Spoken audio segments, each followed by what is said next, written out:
Audio Jungle.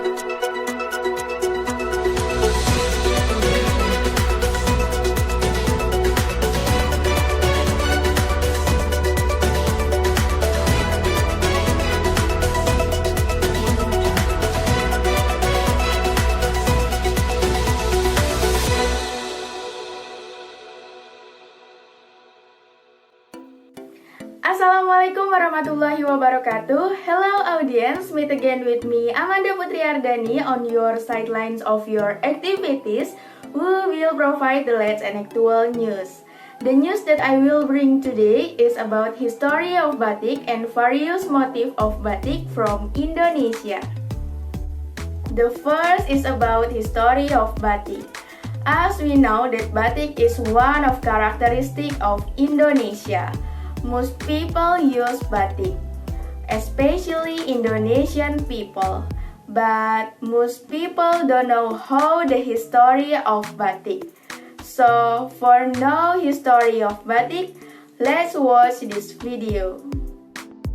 Batik art began to be known in the days of the Majapahit Kingdom, until it experienced rapid development during the Mataram Kingdom at the end of the 18th century. At the time, batik was only used by the royal family, but the followers of the king who lived outside the palace did the production of this batik cloth in their respective homes. So that over time, batik began to be known to the people and become the work of women at the time. At the end of the 18th century, batik, which was originally only used by the nobility, was then widely used by the Indonesian people, especially the Javanese people. Well, that's the history of batik. After we know the history, let's find out what various motifs from batik. So, let's see. Let's get to know some batik motifs in Indonesia. The first is the parang batik motif. Parang itself comes from the word parang, which means slope. This batik has a characteristic arrangement of the letter S motifs that are intertwined, not broken, which symbolize continuity. Apart from parang batik, Solo also has another batik motif, namely batik kawung. This motif is formed from artificial patterns such as kawung fruit, a type of coconut, or what is called kolang kaling. This motif is a series of combination of circles arranged in parallel and geometrically. The next batik motif is the slobok batik motif from Yogyakarta.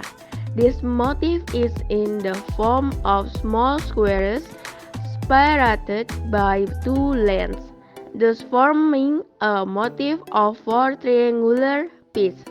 This batik is usually used for funerals and inauguration of government officials. Furthermore, still from Yogyakarta, there is the Udan Liris batik motif. This motif has the characteristic of a geometric and channel combination. The word liris in this motif means drizzling rain as a symbol of fertility. Then there is a Gondosuli batik motif. This motif has a geometric shape in the form of a diamond, and there are white flowers with small petals.